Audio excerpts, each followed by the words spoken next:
termina hoje aqui em Campo Grande, Mato Grosso do Sul, o Confinar 2017, um simpósio de gado de corte que discutiu durante 2 dias temas como mercado, sustentabilidade, integração e também produção.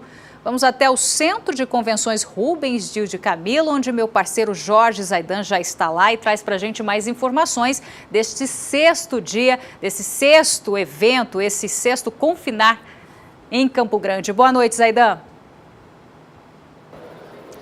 Muito boa noite, Renata. Boa noite aos nossos queridos companheiros de sempre aqui no Pecuária BR. Nós estamos na fase final, a última palestra deste Confinar 2017, o simpósio dedicado ao confinamento de bovinos aqui em todo o país. Tem gente de praticamente todas as regiões brasileiras que vem a Campo Grande conhecer as informações, as orientações que são sempre uma tradição deste Confinar. Um evento novo, como você disse, Renata, mas que já atrai público de praticamente todo o país. Sempre acontece nessa época do ano e agora, em 2017, tivemos um evento de véspera, que foi a delação premiada da JBS, que não tem como, se isso toma conta de todos os lares brasileiros, imagine num evento dedicado à pecuária, a pecuária que é fornecedora de matéria-prima para a maior indústria frigorífica do país e a maior produtora de proteína animal, fornecedora de proteína animal do mundo, que no caso a JBS. Eu vou conversar com o pecuarista Sérgio Cortada. Ele é confinador de animais em Figueirão. Figueirão fica no norte de Mato Grosso do Sul e ele está presente aqui nesse Confinar. Nós queremos saber a avaliação que ele faz do evento, mas principalmente sobre os planos de confinamento para 2017. Se tem alguma alteração, como é que você avalia o atual cenário político e econômico e agora social também, com manifestações hoje em Brasília, a convocação das Forças Armadas, quer dizer, não é mais um evento político nem econômico, mas agora também social. E o confinamento? E a pecuária, como fica? Boa tarde. Bom, eu acho que é um momento de uma expectativa, um momento de preocupação de toda a classe produtora. Só que, conforme foi falado aqui durante as palestras, o agronegócio já passou por outras crises. Então, nesse momento de crise, a gente verifica que a classe toda está unida, desde o produtor rural, desde o vendedor de insumo, desde o vendedor de adubo.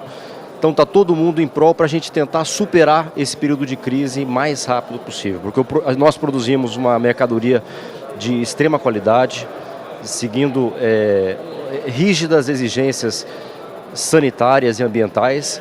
Então o produtor fica só nessas primeiras 2 semanas, ficamos bastante preocupados como que ficaria a situação do maior frigorífico no Brasil enfrentando esse problema que a gente tem visto na mídia. Você já fez o seu planejamento de confinamento para 2017? São 2 giros, você vai fazer os 2 giros. O que muda, se é que muda alguma coisa diante de tudo isso que está acontecendo? A princípio nós vamos manter a programação da mesma forma. O que só nós estamos reavaliando os fornecedores de abate, porque estão mudando algumas regras em nível de... Antes o JBS pagava-se à vista e agora está querendo pagar só a prazo. Então isso a gente acredita que vai mudar esse conceito. Você tem alternativa, outras indústrias para fornecer? Temos outras poucas indústrias perto do contexto, né? Mas eu acredito que dentro desse próximo mês essa situação pode ser revertida e vai haver um entendimento entre o produtor e a classe frigorífica, para que a gente consiga comercializar melhor nossos animais com segurança. Tem situações, você ainda está num estado que tem opções, Mato Grosso do Sul, mas há produtores, colegas seus de Mato Grosso, em que não há opção. É uma concentração muito grande de uma indústria. O que deve acontecer com eles, seus colegas? Que tipo de orientação você acha que eles devem ter numa hora como essa? A orientação, eu sou adepto a gente não comercializar os animais à vista, a prazo. A gente tem que tentar exigir o pagamento da nossa mercadoria à vista para dar segurança para nós produtores rurais e também a gente valorizar a nossa mercadoria. Porque se a gente vende a prazo, a escala fica muito cheia e o valor que já não está bom cai mais ainda. Então eu sugiro que há um entendimento entre os sindicatos, entre as associações, que a gente una as forças para a gente melhor negociar com o setor frigorífico e todos na cadeia produtiva saírem beneficiados. Muito obrigado, Sérgio Cortada, que é pecuarista em Figueirão, no norte de Mato Grosso do Sul. Daqui a pouco, Renato, eu vou conversar com o administrador de uma cooperativa de pecuaristas do Paraná. Unidos, eles conseguem fazer bem a produção, a comercialização. A gente vai mostrar isso daqui a pouco aqui, direto do Confinar 2017. Renata? Tá certo, Zaidão. Obrigado pelas informações. Daqui a pouco você volta com mais informações aqui no Pecuária BR. Vamos falar agora sobre umidade do solo, isso no centro-sul do país, que apresenta duas situações. Nas áreas norte, do sudeste e centro-oeste, baixa umidade. Já na região sul, entre a parte de São Paulo e Mato Grosso do Sul, excesso dela. Vamos saber com Juliana Rezende se esse excesso de umidade do solo pode prejudicar as áreas de pastagem. As regiões do centro-sul do país estão apresentando situações opostas em relação à disponibilidade hídrica, porque as chuvas têm se concentrado de forma mais expressiva na região sul e têm perdido intensidade principalmente nas áreas mais ao norte, tanto da região centro-oeste como do sudeste, e isso tem garantido umidade do solo mais elevada na região sul, São Paulo e também o Mato Grosso do Sul, enquanto que no Mato Grosso, Goiás e Minas Gerais a umidade do solo está mais baixa. E nessas áreas de umidade do solo mais baixa, as pastagens não têm conseguido se desenvolver, enquanto que na região sul, até o excesso de umidade pode acabar prejudicando as pastagens, porque pode acontecer até o apodrecimento. No decorrer dos próximos 5 dias, ainda há expectativa de chuva forte, principalmente agora no Rio Grande do Sul, pode chover até 70 milímetros, enquanto que na maior parte da região sul, agora as chuvas já perdem um pouco mais de intensidade, mas segue chovendo ainda em Santa Catarina, especialmente no sul do Paraná. A região centro-oeste ainda concentra algumas pancadas de chuva, mas são de fraca intensidade e também de curta duração. Agora no sudeste, o tempo segue mais firme na maior parte da região. Ao longo do segundo período, do dia 29 de maio até o dia 3 de junho, a expectativa ainda é de chuvas se concentrando na região sul, mas agora é o estado de Santa Catarina que deve receber os maiores volumes de água, de até 50 milímetros. Essas instabilidades se espalham pelo sul do país, o estado de São Paulo e também o litoral do Rio de Janeiro. A região centro-oeste ainda segue recebendo algumas pancadas de chuva de forma bastante isolada. O tempo segue mais firme desde o leste do Mato Grosso até o estado de Minas Gerais. Ao longo do terceiro período, esse padrão de chuvas ainda se mantém e até o dia 8 de junho, a expectativa ainda é de chuvas se espalhando pela região sul, Mato Grosso do Sul, São Paulo e todo o litoral do sudeste, mas são pancadas de chuva de fraca intensidade, que não passam de acumulados de 15 milímetros. Então, pelos próximos dias, esse padrão de chuvas ainda se mantém, de chuvas se concentrando na região sul e perdendo intensidade no norte, do centro-oeste e também do sudeste. Então, essa situação de umidade do solo mais excessiva na região sul deve seguir se mantendo e a umidade do solo, principalmente entre o centro-oeste e o sudeste, pode seguir em declínio.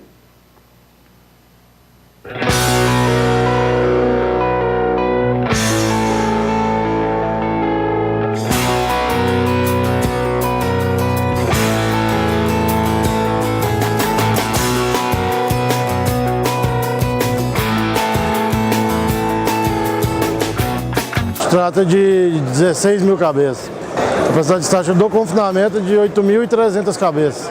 Mas no confinamento abate 16 a 17 mil cabeças e a gente abate mais 3 a 4 mil vacas de descarte a pasto. A gente usa 2 vagões total mix, um na Fazenda Rio Correntes e outro no confinamento. Hoje a gente vê a necessidade de mecanizar, né, devido ao volume, inclusive ao volume que grandes projetos têm. Então não dá mais para ficar colocando ração ensacada, né? Então tem que mecanizar. E a Casale hoje a gente não enxerga nada melhor do que os produtos da Casale, né? Do que os implementos da Casale para fazer esse tipo de operação. O que a gente tem, né? A gente faz uma revisão por ano, né? E consegue trabalhar todo o confinamento ou semi-confinamento sem ter problema, sem ter dor de cabeça nenhuma. Então, são máquinas bem resistentes, né, que atendem bem nossa operação. Consegue ter dieta bem batida, né, fica bem misturado, então dieta total, né, fica de excelente qualidade. Então, só de olhar o produto aqui no Interconf, né, já passa bem a sensação pra gente que é um produto que não vai dar problema. Né, parece ser um produto bastante resistente, né, que pode atender bem a exigência das fazendas. É uma operação, né, que no final você acaba reduzindo, né? Se a gente for pensar em sacaria hoje, né, um saco de 30 quilos acaba ficando 90. Né? Hoje você tem condições de receber produto a granel e distribuir com os feeders. Né? Então facilita bastante a operação, né? E a gente consegue melhorar ainda a rotina de fornecimento. Então, da mesma forma que tem a gestão do confinamento hoje, a gente acredita que se tem a gestão do gado a pasto, né, também é importante a gente fazer a avaliação econômica para a gente ver realmente como que foi a operação. Então, é uma inovação bem interessante que pode contribuir muito ainda com as informações para o campo.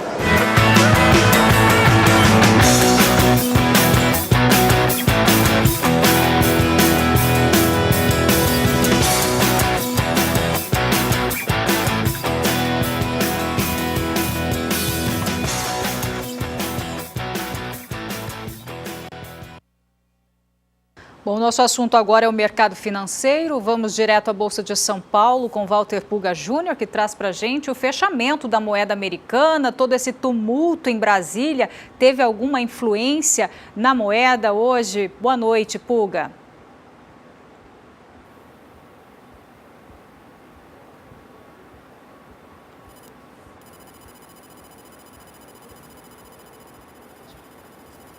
Bom, a gente teve um problema no áudio. Agora está me ouvindo? Está me ouvindo? Vamos voltar à Bolsa de São Paulo com Puga? Vamos lá, Puga, novamente. Qual foi o fechamento aí da moeda americana? Boa noite para você. Bom, boa noite, Renata, boa noite a você, boa noite a todos. De fato, o dólar encerrou em alta. Hoje o dólar oscilou muito, viu? Pela manhã, a perspectiva era de baixa. Um consenso entre os chamados agentes de mercado, os operadores do mercado de câmbio, de que haveria uma saída negociada para o presidente Michel Temer, e isso traria continuidade de um avanço nas aprovações de políticas que favorecem a economia. Mas não foi o que ocorreu, não. Há muito tumulto em Brasília, há manifestações, os apoiadores no Congresso Nacional do presidente Michel Temer mostraram que não pretendem negociar uma saída e isso trouxe alguma expectativa negativa. O dólar chegou a cair mais de 0,5%, mas encerrou com estes números que você tem no painel, Renato. Olha, dólar comercial a 13,28 mais 10, subiu de novo, subiu 0,39%, mais uma alta para o dólar. E isso ocorre, lógico, porque o que nós temos é uma atuação do Banco Central controlando aí uma alta desenfreada do dólar nesses períodos de grande turbulência, né? Vale lembrar que o Banco Central, através daquele swap cambial, que é uma operação mais sofisticada no mercado, né, ofertou cerca de 10 bilhões de dólares nos últimos dias para conter uma explosão do dólar. Caso esses tumultos continuem e haja dificuldade para uma saída política em Brasília, nós teremos surpresas ruins. O dólar pode disparar e o Banco Central terá que suportar essa pressão altista, né? Vamos dizer assim, essa perspectiva altista para o dólar. De olho na informação, porque nós teremos muita movimentação no mercado durante toda essa semana, notadamente depois desses tumultos em Brasília e que ocorrem agora também no Rio de Janeiro, neste momento, confronto entre manifestantes e policiais da Polícia Militar do Rio de Janeiro. Muita preocupação em todos os setores, é o que promete amanhã na retomada das negociações mercado de câmbio aqui no mercado de bolsa. Renata? Tá certo, Puga, obrigada pelas informações. Bom, ele falou sobre essa manifestação em Brasília que aconteceu, são protestos de manifestantes contra as reformas do governo federal e eles pedem também a renúncia do presidente Michel Temer. Direto de Brasília, o jornalista, o nosso correspondente, Odacil Canepa, tem mais informações. Boa noite para você, Odacil. Boa noite, Renata. Boa noite a todos que nos assistem. Pois é, hoje foi um dia daqueles aqui em Brasília, né? Uma manifestação programada, organizada pelas centrais sindicais, que levou mais de 35 mil pessoas à esplanada do Ministério, acabou em confusão, pancadaria e incêndio em alguns ministérios, principalmente o Ministério da Agricultura, onde os manifestantes entraram, tocaram fogo na entrada do Ministério, quebraram painel de fotografia, também incendiaram os ministérios da Minas e Energia, Transporte e o Ministério da Cultura. Nesse momento, Renata, o movimento já acabou, existem algumas pessoas ainda lá, mas os manifestantes foram todos afastados e voltaram aqui para a região do estádio Mané Garrincha. Quem conhece Brasília sabe. Então, os ânimos já estão um pouco mais calmos. Mas foi um dia que culminou no final do dia com um decreto do presidente Temer, convocando aí as Forças Armadas para dar segurança, um decreto de hoje até o dia 30, criando uma zona de segurança em Brasília, o que esquentou os ânimos aqui em Brasília. Renata. Daqui a pouco você volta com mais novidades sobre esse tema, as manifestações em Brasília. Bom, vamos para um intervalo comercial com imagens dos animais que serão ofertados hoje à noite ao Cenepol 3G, em oferta 60 reprodutores. Nós já voltamos.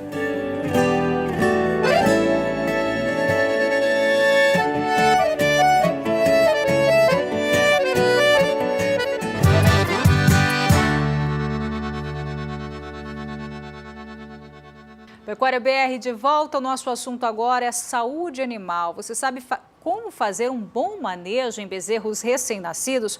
Esse assunto foi abordado em entrevista que Fabiano Reis fez com especialistas da MSD Saúde Animal.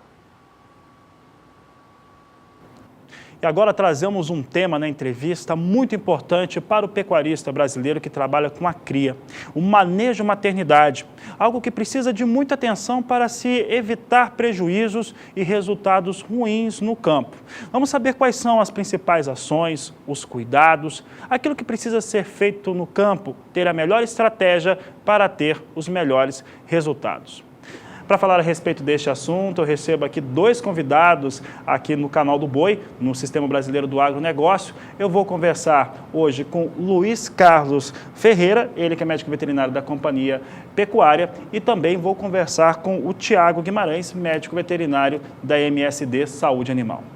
A questão da especialidade da fazenda, uma fazenda que trabalha com cria, mas que trabalha com cria, recria e engorda. Uma fazenda que tem uma estação de monta bem definida, que os bezerros nascem no seco, que ela tem, no caso, o alinhamento dela. Se trabalha com uma raça só, uma raça zebuína, por exemplo, ou trabalha com cruzamento, mas que tem esse direcionamento para a estratégia, para evitar essa situação. Essas são as propriedades, Luiz e Tiago. Essas são as propriedades que têm um índice menor de mortalidade, tanto antes quanto depois do nascimento? Olha, as fazendas que trabalham com o ciclo completo, que hoje é uma tendência, né? Eu acho que é uma tendência, porque você corre menos risco quando você trabalha com o ciclo completo. E essas fazendas que usam tecnologia, que estão atentas ao planejamento sanitário, como o Tiago falou, realmente são as fazendas que têm menor perda. Tem os melhores resultados, com os seus bezerros. Em termos de número, né? O que a maioria das fazendas hoje perde no pré-parto e pós-parto, somando os dois? Em torno de 10%. Então, 10% para 6%, nós temos 4%. 4% em 1.000 bezerros dá uma diferença grande, né? Então, dá para trabalhar bem aí para a gente tentar diminuir isso, né? Quando nasce o bezerro, o que é importante? Primeiro, ele mamar o colostro nas primeiras 6 horas de vida. Porque o bezerro, ele tem, depois do seu esôfago, no estômago dele, o que a gente chama de goteira esofágica, quando ele é novinho. E o que faz essa goteira esofágica? Ela pega esse leite que vem, que a gente chama de colostro, que o peão chama de leite sujo, e absorve rapidamente todas as imunoglobulinas, que são os anticorpos, a defesa do bezerro. Então, a defesa do bezerro, ele vem do leite da mãe. Então, ele precisa mamar o leite o quanto antes possível. Então, é importante que mame esse leite nas primeiras 6 horas. Depois que ele mamou esse leite, o que é importante? A gente curar o umbigo. E como é que a gente faz essa cura do umbigo? A gente tem que colocar dentro do umbigo o iodo, que a gente chama, o umbigo ideal seria um umbigo verde, ou o que é o peão chama de umbigo verde. O que é um umbigo verde? É um umbigo hidratado ainda, né? Que ele não está seco, está hidratado. Então, para você pegar esse umbigo hidratado, você tem que ir lá todo dia, às vezes 2 vezes ao dia. E esses animais precisam estar, como que eu diria, próximo à área da fazenda, à área da propriedade. Precisa que essas fêmeas também derrubem esses bezerros, né, que tem esses bezerros próximos, e aí depende de um manejo também bem aplicado. Há controvérsias, né? Assim, eu gosto de que... Eu não gosto de maternidade fixa. É o que você está dizendo, por exemplo, que a maternidade seria ideal que ela estivesse próximo à casa. Para controle. Para controle, para ficar mais fácil dele ir 2 vezes no dia, né? Mas quando você faz isso, você contamina muito aquele pasto. E outra, ele baixa muito esse pasto, porque você imagina todas as suas vacas parindo naquele mesmo pasto de maternidade. E essa contaminação, às vezes, é a diarreia, né?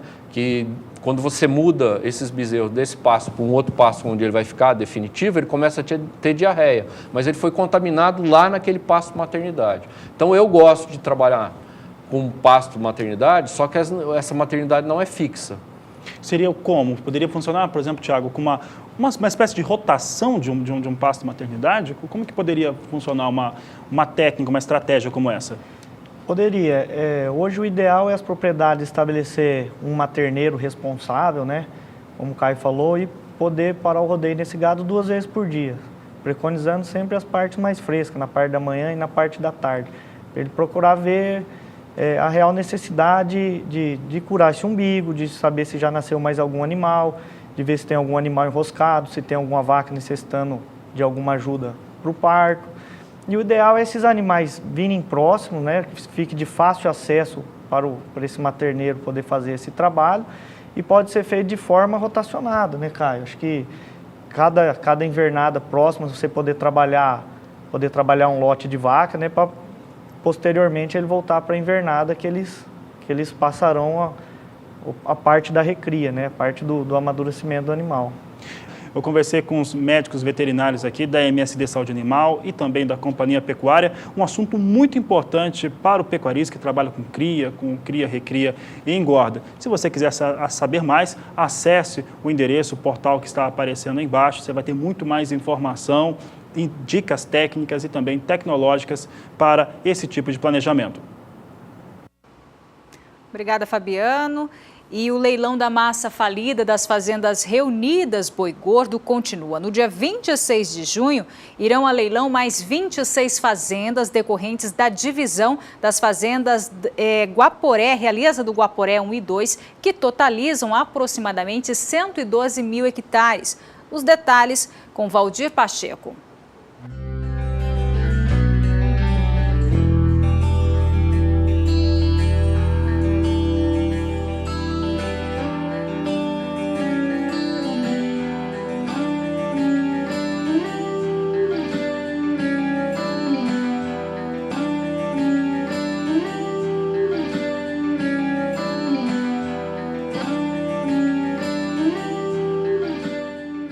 As vendas das fazendas reunidas Boi Gordo continuam.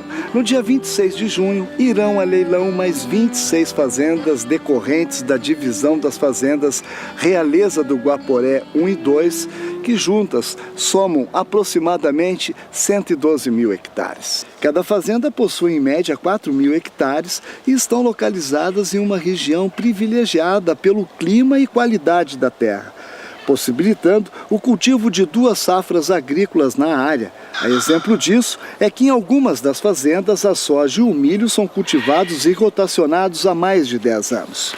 As fazendas são de fácil acesso e independentes com estradas vicinais, e toda a produção pode ser escoada por Rondônia em Porto Velho.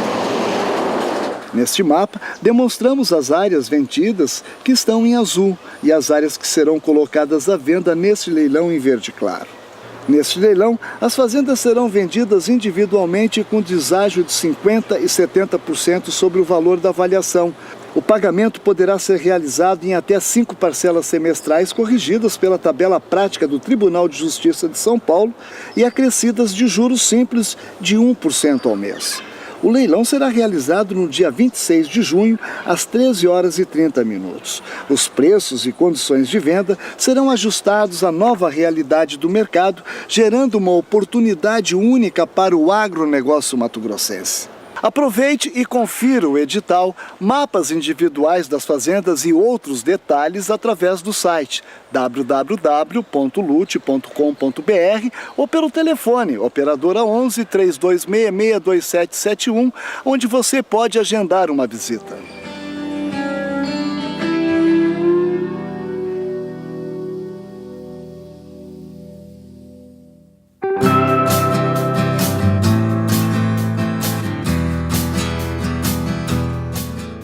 Estamos hoje no estado de Goiás, com o terceiro maior rebanho bovino do Brasil, o que representa aproximadamente 21 milhões de cabeças. O estado representa 9,9% de toda a produção de carne nacional. A Cemex ela vem firmando algumas parcerias para difundir e fomentar ainda mais a atuação dela no mercado goiano, visando entender a necessidade do produtor do estado. O estado de Goiás tem um dos maiores rebanhos em confinamento, um grande produtor de carne, né? Então a gente quer um animal que tipo? Um animal mais precoce, seja ele tanto na matriz Nelore como no cruzamento industrial. Então nós buscamos esse biotipo mais precoce, atendendo às necessidades do produtor. E foi visando essas necessidades que os regionais Cemex vêm atuando mais próximos aos pecuaristas, prestando consultoria e indicando touros de sua bateria que se adequem às reais necessidades da propriedade e que resultem na maior lucratividade do produtor. Durante a visita à Fazenda Santa Fé, no município de Caçu, Goiás, o regional Cemex Jataí, Fernando Baraldi, conta como foi feita a seleção dos touros para a última estação de monta da fazenda.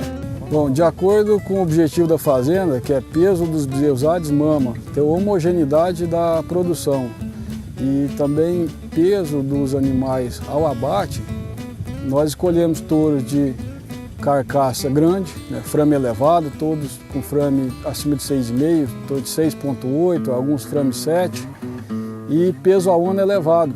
Is Decision, Opportunity com frame 6,8, dep de peso ao ano acima de 150 libras. Então a definição dos touros para serem usados na vacada foi basicamente em cima de tamanho de carcaça, fertilidade de sêmen e peso, tanto a desmama quanto ao ano.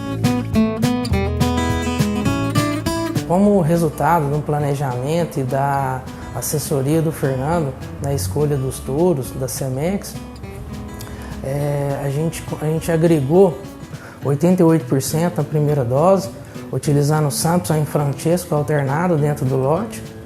Lotes de Nelore empreendendo 77% na primeira dose, alternando aí Is Decision. Foi uma decisão em conjunto com o técnico, o Fernando. A gente foi no catálogo e buscou o que tinha de melhor. Depois a gente analisou o preço e viabilidade disso. Aumentamos em R$10 o custo médio da dose do touro na fazenda. Mas com essa arroba a mais que foi colocada, mostrou que é totalmente viável e rentável a gente investir em tecnologia de ponta.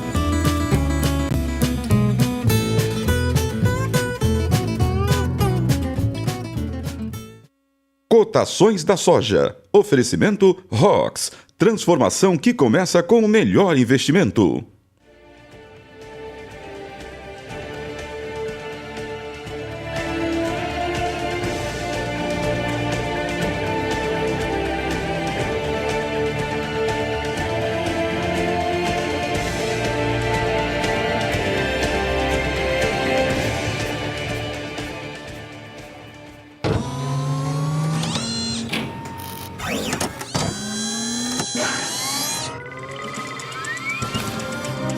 Rox é um inseticida sistêmico para o tratamento de sementes. Ele protege a raiz e a parte aérea da planta contra as pragas iniciais, com excelente arranque e velocidade na emergência.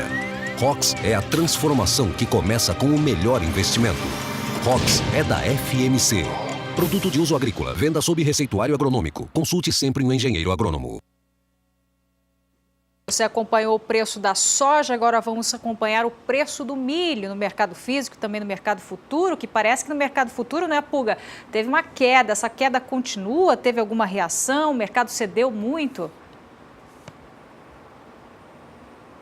Cedeu sim, viu, Renata? Nós tivemos uma queda no mercado futuro e uma queda também no mercado físico. O milho hoje, no levantamento do CPEA, perdeu também quase 1%. Pouco menos do que perdeu aqui na BMF Bovespa. E a julgar pelas informações que chegam, a produção de milho será muito grande aqui na América do Sul, não só no Brasil, como também na Argentina. A produção de milho na Argentina vai superar 46 milhões e meio de toneladas agora em 2016, 2017. É um aumento de quase 17% sobre a produção de milho argentina na temporada anterior, quando a safra não chegou sequer a 40 milhões de toneladas. Agora já se espera aí 46 milhões e meio de toneladas. Também pudera, né? A Argentina aumentou em 7,7% a sua área plantada de milho. A oferta é grande e os preços, como você verá, continuam em queda. Milho no Brasil continua cedendo. Demora para ceder, mas cede, como o mercado já esperava. Os operadores do mercado já esperavam milho nessa faixa de preço há algumas semanas. Fechou hoje a R$ 27,60 a saca, uma baixa de 0,90% entre os dias 23 e 24, ou seja, entre ontem e hoje, de R$ 27,85 caiu para R$ 27,60 a saca. Em dólares, importante frisar, o preço ficou em $8,42 a saca, queda de 1,41%, ou seja, em dólar, a perda foi maior para o milho hoje. Agora, o que acontece no mercado futuro? O mercado futuro, como você lembrou agora há pouco, perdeu mais de 0,90%, queda de quase 1% para alguns dos principais vencimentos. O milho para setembro, por exemplo, teve mais de 1.000 contratos negociados, fechou a R$ 27,00 a saca, R$ 27,01 a saca. Agora reagiu um pouco, subiu para R$ 27,10 a saca. O milho para novembro estava ontem a R$ 27,64, caiu para R$ 27,38, agora subiu, hein? Subiu para R$ 27,82 a saca, uma reação para os contratos futuros de milho nos últimos negócios agora à tarde. Vale lembrar que os negócios que ocorreram agora à tarde, no finalzinho da tarde, não fizeram parte do ajuste atual, portanto, contam para amanhã. E o contrato de milho para janeiro do ano que vem, que estava em R$ 29,30, caiu para R$ 29,02, agora reagiu. Então, o milho perdeu no mercado futuro, mas os últimos negócios já mostram de novo o milho com perspectiva de recuperação de preço no mercado futuro. Ou seja, milho perde preço, viu, Renata? Mas lentamente, não tão rápido como a princípio se esperava. Mesmo assim, a produção para a América do Sul deve ser muito grande. A Argentina vai produzir bem mais este ano do que produziu ano passado. E no Brasil se espera uma super safra de milho. Portanto, os preços sob pressão. Um alívio para quem trabalha com aves, com suínos e também com a criação e engorda de bovinos, não? É com você. É verdade, Puga. Daqui a pouco você volta com mais informações, mais preços das carnes. Bom, agora vamos de cotação do milho para todo o país.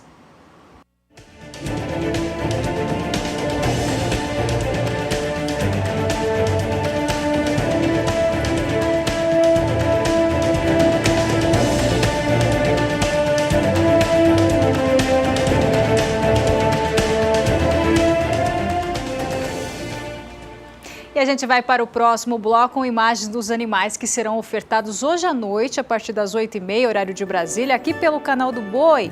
Esse leilão faz parte da Semana Senepol 3G. As informações e as imagens, mais imagens do gado. No próximo bloco, nós já voltamos.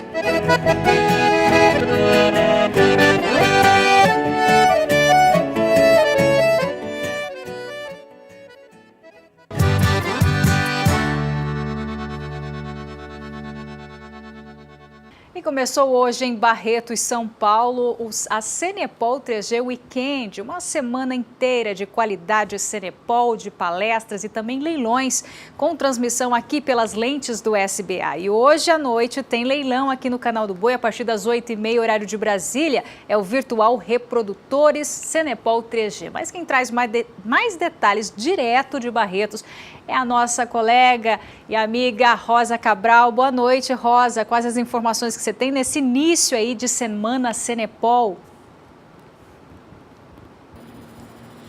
Boa noite para você, Renata, e a todos que acompanham a nossa programação por esse Brasil afora. É uma semana recheada, viu, de genética boa. Cenepol 3G, que começa hoje acelerando as batidas do martelo com a Torama. Bom, e aí quem vai falar sobre isso é o Neto Garcia, que está aqui ao meu lado, né? Corridíssimo durante todo o dia, toda a semana, né, Neto? Mas, assim, pronto para receber todo mundo já, né? Boa noite. Exatamente. Agora estamos de portas abertas, tudo montado, tudo pronto.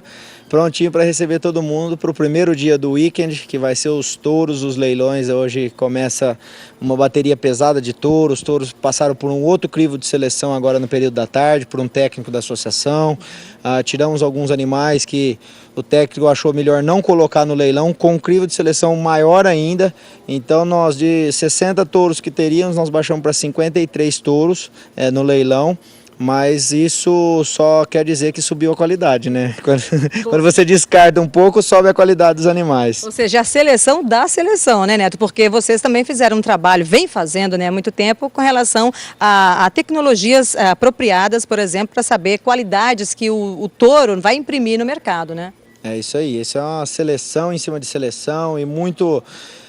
igual nós falamos durante todo o dia, a seleção começou lá no acasalamento das doadoras, utilização do sêmen, fecundação, transferência desses embriões, chegando aqui hoje praticamente com os touros já avaliados pelo Instituto de Zootecnia de Sertãozinho, uma avaliação pesada que o Instituto faz com a gente, o IZ, realmente para nós identificarmos, essa é a palavra, identificar os melhores touros para estar levando para o mercado.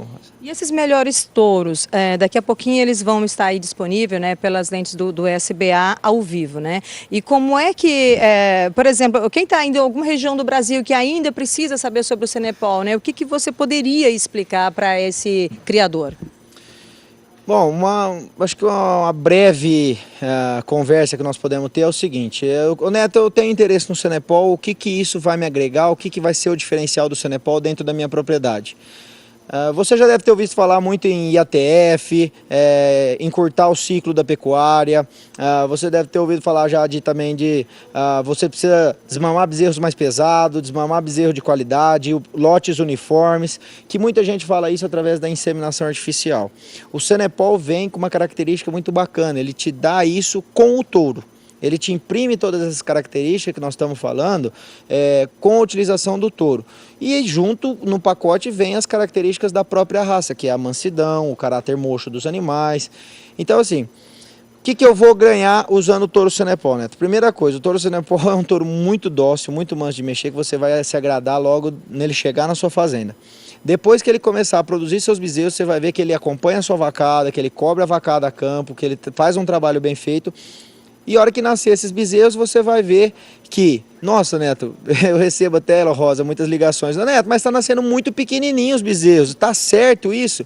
Tá certo, é isso que nós queremos. Os animais pequenos no nascimento, para não dar problemas de parto com as novilhas ou vacas mesmo, né? E aí ele vai se desenvolver depois que ele pariu. Até a desmama, então ele vai ganhar peso, ele vai... Nós fizemos uma média da bezerrada que vocês estão vendo aí nas imagens, eles dão média de 1 kg, 1,1 kg ganho diário o bezerro. Então assim, a braquiária, tomando leite da mãe só, é um ganho muito bom que nós temos dentro da pecuária hoje, das médias que a gente trabalha.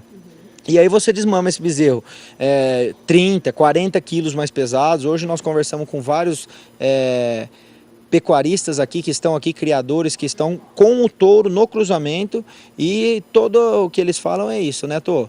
Eu desmamava o bezerro Nelore de 200 quilos, quando era muito bom bezerro, 190, 200 quilos, e a minha bezerrada Cenepol eu estou desmamando 244, 250 quilos os machos, 232 quilos fêmea. Então isso é o que o Cenepol vai te proporcionar uma desmama mais pesada, você agrega valor ao seu produto, você tem uma produtividade maior e uma rentabilidade final que no bolso, que é o que mais nos agrada e é o que mais nós queremos, né?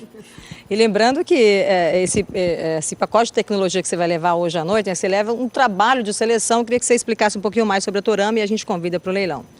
Bom, esse trabalho de seleção que a gente fez na Torama, esses animais passaram por uma prova onde eles avaliam ganho de peso, avaliação de carcaça por ultrassonografia, área de odilombo, espessura de gordura, índice de acabamento, uma avaliação visual feita com o pessoal do boi com bula, epemuras, onde se avalia índice de musculosidade desses animais, estrutura que envolve desde comprimento de costela, arqueamento, ossatura desses animais. Então assim, são 5, 6 características avaliadas dentro do programa todo, que vai te indicar os touros melhoradores. Uma coisa que eu havia esquecido de falar o dia todo, Rosa, muito bacana. Foi feita uma avaliação reprodutiva desses touros, onde é feito um andrológico, que isso é o normal, o corriqueiro que todos fazem, mas com a preocupação de o touro ser um excelente reprodutor e você ter uma vida útil longa desse touro, nós começamos com um trabalho que é inédito no Brasil, que é a avaliação do testículo por ultrassom. Isso a gente avalia se tem alguma lesão, se esse animal tem o parênquima do testículo bem feito, se tiver algum problema ali, esse animal já tem uma observação que às vezes ele pode ser descartado por esse motivo. Mas esses que nós avaliamos não, estão todos em perfeito estado testicular, eles vão produzir sêmen de qualidade dentro da sua propriedade e vai cobrir suas vacas e fazer o bezerro que a gente tanto quer. Bom, e é daqui a pouquinho pelo canal do Boi. Daqui a pouquinho fiquem ligados, canal do Boi, a partir das 20 horas, 20 horas e 30, depende da nossa chamada aqui, mas nós vamos estar ligados com o Brasil todo mostrando, primeiro, o cruzamento, vendendo machos e fêmeas de cruzamento Nelore e Senepol, e depois a Torama, para quem conferiu e gostou do cruzamento, tá ligado com a gente. Não perca que a qualidade é ímpar. Tá certo, Neto. Por enquanto a gente fica por aqui, viu, Renato? Porque daqui a pouco nós vamos, em definitiva, acelerar as batidas do martelo e sim levar qualidade para todo o Brasil. Boa noite para você. Boa noite, Rosa. Obrigado pelas informações. Bom trabalho para você e sucesso aí para o leilão Reprodutores Senepol 3G. Por aqui a gente fala sobre previsão do tempo para o centro-norte do país com Juliana Rezende.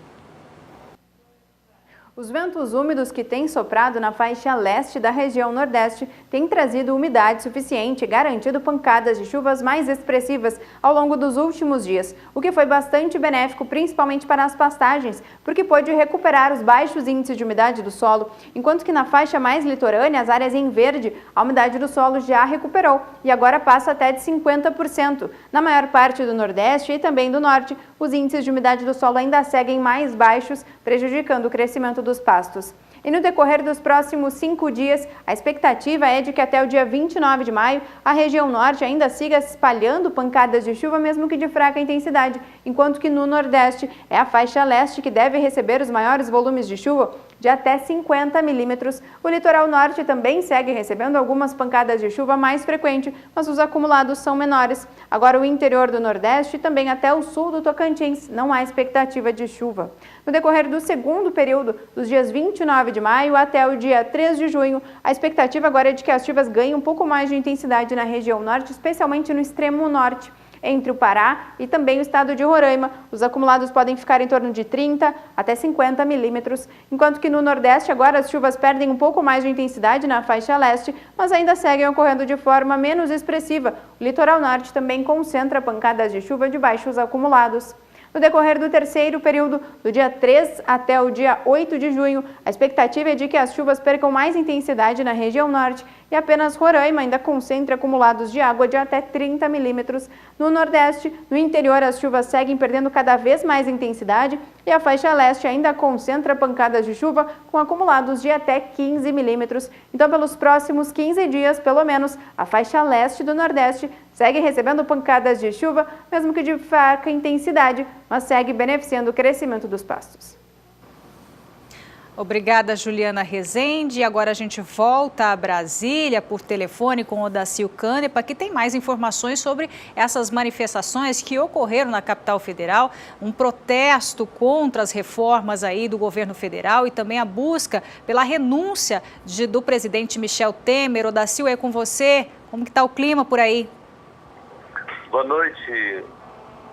O clima por aqui agora já está mais calmo, viu, Renato? Está muito mais calmo. A manifestação que começou no meio-dia e parecia ser calma e que virou uma confusão no meio da tarde, com manifestantes feridos, com os incêndios em alguns ministérios provocados pelos manifestantes com a decretação do estado de emergência aí do presidente Temer, chamando as Forças Armadas, confusão no Congresso. Então, para quem nos assiste, vamos fazer um pequeno balanço. Mais ou menos 35 mil pessoas participaram, segundo a avaliação da polícia. São centrais sindicais que vieram de todas as regiões do país, pelo menos 500 ônibus que transportaram esses manifestantes, e a manifestação é contra o presidente Temer, contra a permanência do presidente Temer e contra as reformas que estão sendo votadas, discutidas no Congresso Nacional. Então, como você está vendo aí, pode ver aí as imagens, teve muita confusão, mascarados que atearam fogo, principalmente no Ministério da Agricultura. Agora há pouco, o ministro Blairo Maggi divulgou uma nota nas redes sociais onde condenou esse ato que chamou de vandalismo e uma ameaça para a democracia. Renata.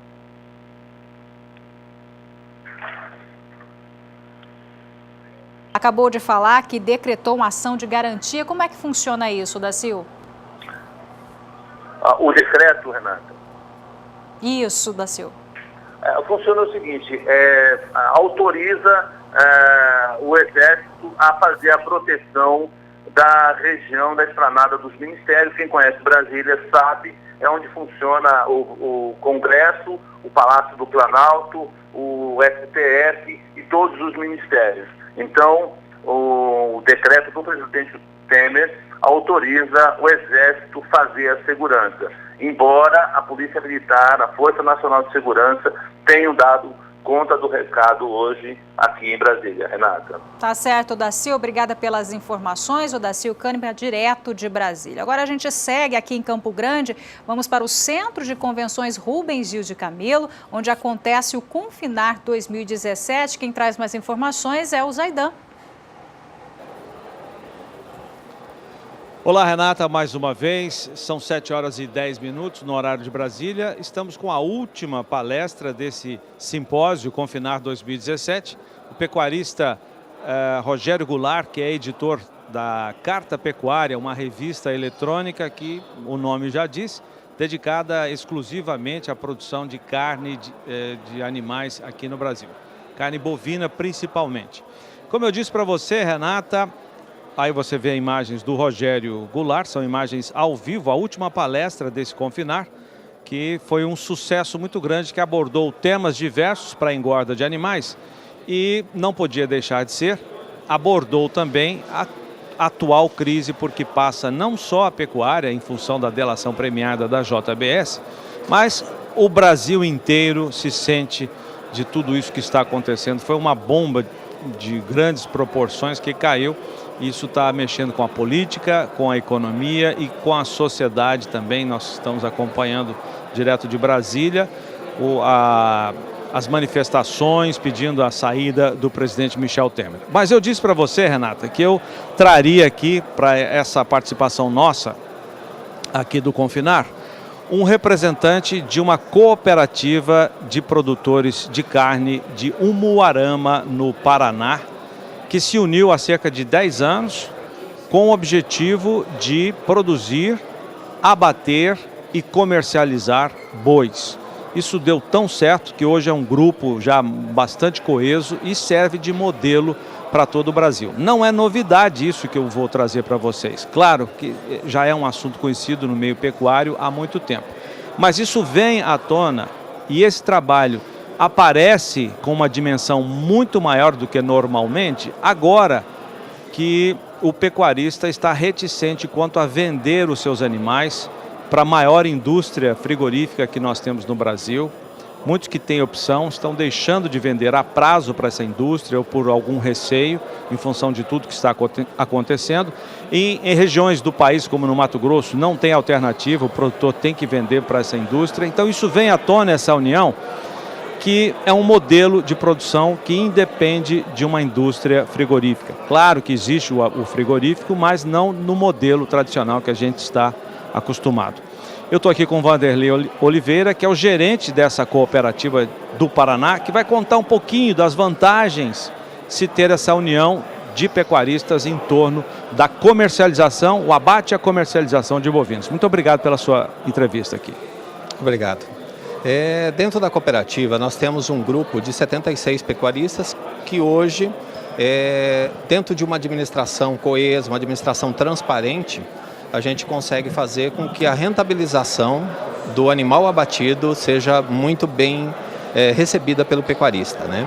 Nós iniciamos, na realidade, em 2003, com uma aliança mercadológica, onde um grupo de 15 pecuaristas se reuniu e resolveram montar um sistema para venda do próprio produto, né? E a partir disso, em 2007, se formalizou, se documentou toda a estrutura da cooperativa e hoje nós estamos aí completando 10 anos de realmente da cooperativa formada, né? Hoje nós temos 76 pecuaristas que atuam junto da cooperativa. Como é que é na prática? Há uma criação? Quem que faz os abates? Quem faz a comercialização? Como é que funciona isso? Nós temos um corpo técnico e um grupo de trabalho onde nós fazemos todo o acompanhamento nas propriedades com relação à alimentação e a busca dos animais para o abate. Nós efetuamos a busca do animal, levamos ao frigorífico que é terceirizado, a cooperativa paga um valor ao frigorífico para que a gente possa efetuar o abate. Pegamos com os caminhões próprios, levamos até o ponto de venda e efetuamos o recebimento e efetuamos o pagamento ao cooperado. Em termos de economia, existe, em função dessa união de produtores, a compra de insumos, por exemplo? Vocês têm algum tipo de economia fazendo o trabalho em cooperativa? Na realidade, a cooperativa, a Cooper Kaiowá, ela trabalha muito forte na parte da comercialização do animal do cooperado. Por quê? Porque nós trabalhamos com uma região muito diferente de uma para a outra. Então, os tipos de alimento usado para o trato do gado, os insumos são completamente diferentes. Então, é onde que cada um está buscando o próprio espaço no sentido de compra e desenvolvimento de produtos para os seus animais. O produto é vendido apenas no Paraná ou essa carne é exportada para outros estados e até fora do país? Na realidade, nós trabalhamos com o mercado interno. Nós trabalhamos muito forte no norte, noroeste e oeste do estado do Paraná. Nós trabalhamos com uma situação de venda de animais a carcaça inteira.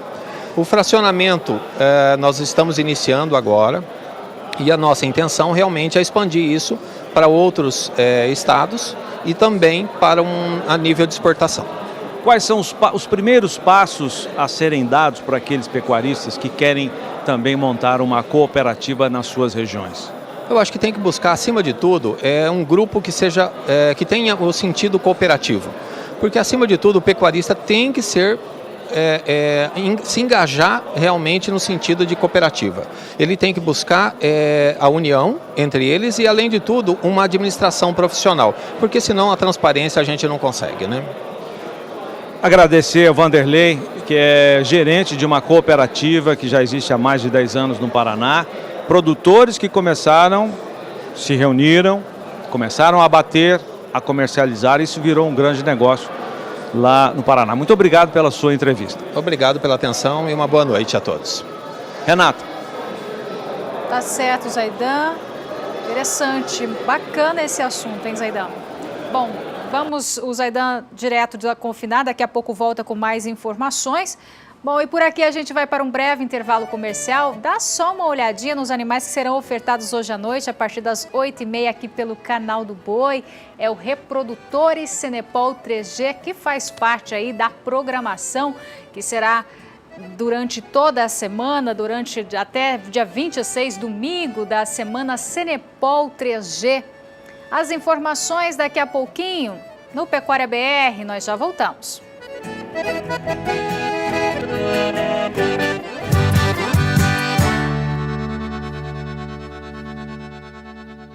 Pecuária BR de volta e a gente volta à Bolsa de São Paulo com Walter Puga Júnior, que traz pra gente os preços agora do bezerro e também do boi gordo. Com você, Puga. Bom, o que nós tivemos hoje no mercado foi um movimento de queda para o boi, tanto no mercado futuro como no mercado físico. Mas Bezerro, tendo como referência o indicador CPEA, que tem dados apurados aí no Mato Grosso do Sul, veio em alta, viu? Alta de quase 0,30%. É o que você acompanha comigo agora, veja. No painel, Bezerro, segundo o CPEA, sobe para R$ 1.083,14 por cabeça, uma alta entre os dias 23 e 24 de maio de 0,27%. Agora, o indicador para preço a prazo, você não tem aí na tela, passou de R$ 1.078,18. Foi a R$ 1.078,18 por cabeça, uma alta de 0,15%. É uma alta, mas é uma alta muito tímida, sequer volta aos preços que nós tínhamos lá no dia 18, dia 19, de R$ 1.099 por cabeça. Nós tivemos recentemente, inclusive, preços acima de R$ 1.100 por cabeça. Não é o que está ocorrendo agora com o Bezerro no Mato Grosso do Sul, mercado que é referência para a pesquisa do CPEA para o indicador boi gordo. Agora, por indicador Bezerro. Já o indicador boi gordo fechou em queda, a R$ 134,38 arroba, você acompanha comigo agora, veja, R$ 134,38 por arroba, desabou aí quase 1,5%, caiu entre os dias 23 e 24 de maio, 1,47%, quase 1,5% de baixa. A prazo, a cotação perdeu também mais de 1,10%, caiu para R$ 136,34 arroba. Aqui você vê preço à vista, em reais por arroba, mas a prazo caiu também para R$ 136,34 a arroba. Agora o mercado futuro. Bom, o mercado futuro você acompanha comigo agora, tem um movimento de baixa também, boi gordo, assim como outras carnes no mercado. Perde preço, né? Outras proteínas, né? Carne bovina sob pressão, carne de frango, carne suína, mas boi gordo perde preço no mercado de bolsa. Ainda ontem teve uma reação, mas veja que o mercado futuro do boi gordo sinaliza para maio preços estáveis a R$ 133,50 arroba, mas nos últimos negócios já vem em baixa. Em últimos negócios cedem 10 centavos por arroba, caem os contratos para R$ 133,40 arroba. O boi para junho estava a R$ 129,70, caiu para R$ 129,15, perdeu mais de 0,40% aqui no mercado futuro no ajuste da bolsa. Nos últimos negócios recupera um pouco, mas não volta aos valores de ontem. Os últimos negócios, a R$ 129,40 arroba, mostram uma leve recuperação frente ao ajuste da bolsa, mas não voltam aos preços praticados ontem, já próximos aí de R$ 129,70 até R$ 129,80. O mercado oscilava ontem com valores mais altos, mas veja, está em baixa. Contrato de julho também estava acima de 130, mas perdeu, caiu para R$ 130,45 arroba, ainda manteve no ajuste da bolsa uma queda leve de 0,23%. Mas repare que o contrato de boi gordo para julho já recuou abaixo de R$ 130 arroba, caiu para R$ 129,60 arroba, ou seja, a queda se acentua nos últimos negócios para boi gordo com vencimento em julho. Contrato futuro de boi gordo para outubro sob pressão. De 132,30 caiu quase 0,5%, baixou para 131,69 no ajuste da bolsa, agora esboçou alguma recuperação, mas longe de voltar aos valores de ontem, últimos negócios a R$ 131,85 a arroba. Como se vê, a perspectiva para o mercado futuro do boi gordo é de baixa e não há como esperar mudanças nesse cenário. A princípio, boi gordo deve ter durante toda esta semana pressão de baixa, isso continua durante este ano, embora às vezes ocorra alguma reação, algum movimento de alta. O fato é que boi gordo tem preço sob pressão e não há perspectiva de melhora, pelo menos no curto prazo. De olho no custo de produção, porque essa diferença que vai compensar, né? O custo mais baixo vai compensar essa perda de preço no mercado. Eu encerro por aqui a minha participação, volto sinal para Campo Grande. Renata. Obrigada, Puga. Bom, como o Puga falou, o mercado do boi gordo segue pressionado, muitas indústrias fora das compras e há tentativas de oferta de preços abaixo da referência. Vamos saber agora como fica a análise da Scott Consultoria com Juliana Pila. Olá, Juliana. Olá a todos. No fechamento do mercado do boi gordo desta quarta-feira, dia 24 de maio, o mercado segue bastante pressionado e com muitas incertezas. Em função disso, muitos frigoríficos ainda estão fora de negociações. Os frigoríficos que ainda estão atuantes no mercado vêm ofertando valores abaixo da referência, pressionando as cotações. A venda de carne ruim também é outro fator que acaba colaborando para essa pressão de baixa. Em São Paulo, nós tivemos nova queda. A arroba do animal terminado, ela vem cotada em R$ 133,50 à vista, livre de fundo rural. E existem ofertas de compra até R$ 3,00 abaixo dessa referência. No mercado atacadista de carne com osso, apesar da demanda ruim, os preços ainda permanecem estáveis, mas a expectativa é de alterações nos próximos dias. Bom, por hoje é isso. Meu nome é Juliana Pila, eu sou zootecnista e analista de mercado da Scott Consultoria. Um abraço a todos e até a próxima. Cotações do boi gordo. Oferecimento Topline Puron. Há 20 anos, sua ferramenta no controle parasitário.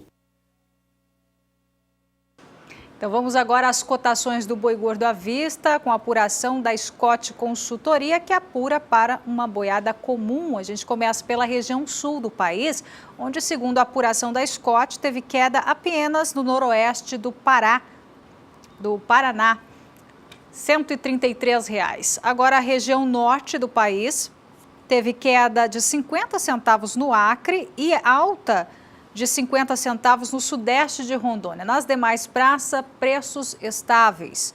Já na região nordeste, com a apuração da Scott, não houve alteração de preços. Você acompanha agora aí a cotação do boi gordo à vista para a região nordeste.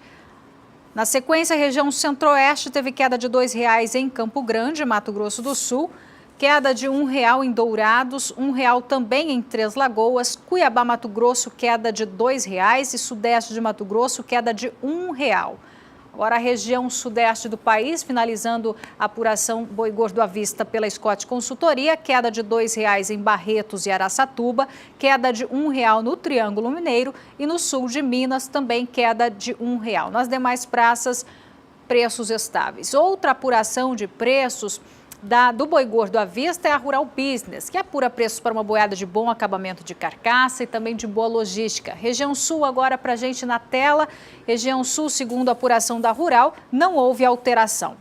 Agora na região Norte, teve queda de R$ 1,00 no Pará e também no Tocantins. Na região Nordeste, queda também, R$ 1,00 na Bahia, Maranhão também queda de R$ 3,00. No Centro-Oeste, queda de R$ 1,00 em Mato Grosso do Sul. Nas demais praças, tudo igual. Para a gente finalizar, a apuração da Rural Business na região Sudeste, queda apenas em São Paulo, fechando a R$ 145. Bom, e no Confinar 2017, o Zaidan também conversou com um consultor de mercado, Rodrigo Albuquerque, que deu dicas de como o pecuarista deve agir nesse atual momento da pecuária brasileira. Veja só. Num momento como esse, precisando de milho, precisando confinar o gado, o que você diria para o produtor rural, não só o pecuarista, mas o produtor rural brasileiro? Depois de ter calma, né? Esse é o primeiro passo. Tá bala para todo lado, vamos ficar quietinho. A posição mais arriscada é se mexer, né? Então, a hora que a fumaça começar a clarear, você não precisa pensar no que você vai fazer. Por quê? Você tem que continuar simplesmente fazendo o que você desenhou como estratégia para o ano de 2017. Então, você já deve ter uma estratégia.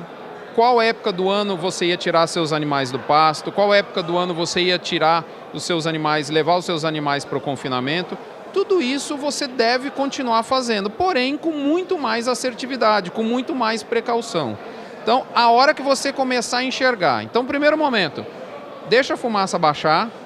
A partir desse momento, nós não vamos pensar no que a gente vai fazer, porque isso a gente já pensou lá atrás.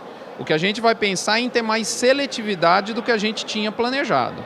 O que a gente tem que pensar nesse momento é o que não fazer, ou seja, é não ficar desesperado, não entrar em pânico e tentar traçar ações, se você ainda não executou, de controlar a sua exposição ao risco. Então, acho que essa é a receita para esse momento. Os números, Rodrigo, de mercado, quantas cabeças deverão ser confinadas, quanto de milho deverá ser empregado na alimentação do gado, ainda estão indefinidos também em função de tudo isso? Parece uma brincadeira, né? A gente está justamente no mês de maio, na época de definição crucial para os animais do segundo giro. Vamos falar um pouquinho em número. Eu gosto de falar muito em cenários, em tendências, os números a gente tem um pouco de dificuldade no Brasil, né? Mas vamos falar um pouquinho disso. O que a gente está percebendo? Um retardo muito grande dos animais de confinamento do primeiro giro. Aqueles animais que deveriam ser abatidos após terem sido tratados no coxo por 90 dias, lá no final de junho, final de julho, final de agosto até meados de setembro. Eu acabei de falar com um amigo meu que trabalha com rastreamento animal. Houve uma queda de 41% no volume de vendas de brincos dessa determinada empresa em comparação ao ano passado. Ou seja, nos números dessa empresa, e é uma empresa bastante importante no Brasil, 41% a menos de animais confinados agora no primeiro giro, que deveriam estar saindo entre os meses de maio até os meses de agosto, setembro. É aonde a gente imagina que em algum momento possa haver um estresse de animais ofertados, um estresse de redução. Por que às vezes esse estresse pode não ser tão forte? Porque a gente tem uma expectativa de início de trato de animais a pasto, cujo número é pouco conhecido no Brasil, o famoso semi-confinamento. Então, a gente não tem ideia de quantos animais são tratados, porque essas operações elas são em pequeno número de animais em um grande número de fazendas. E com a expectativa e já a realidade de um milho mais em conta em relação à arroba, é possível que a gente inicie uma hora de suplementação. Por quê? Com essa turbulência do mercado, o sujeito que estava com animais para entregar em meados de maio, final de maio ou junho, ele pode optar por continuar a suplementar esses animais, a pastagem vai entrar num período de menor condição de suporte, porém o milho entraria ajudando a postergar essa data de entrega. Eu gostaria que isso não acontecesse, eu acho que isso vai acontecer, só gostaria que isso não vamos falar assim, ocorresse concomitantemente com a entrada dos animais, com o início da saída dos animais de coxo, coisa que eu não acho que vai acontecer.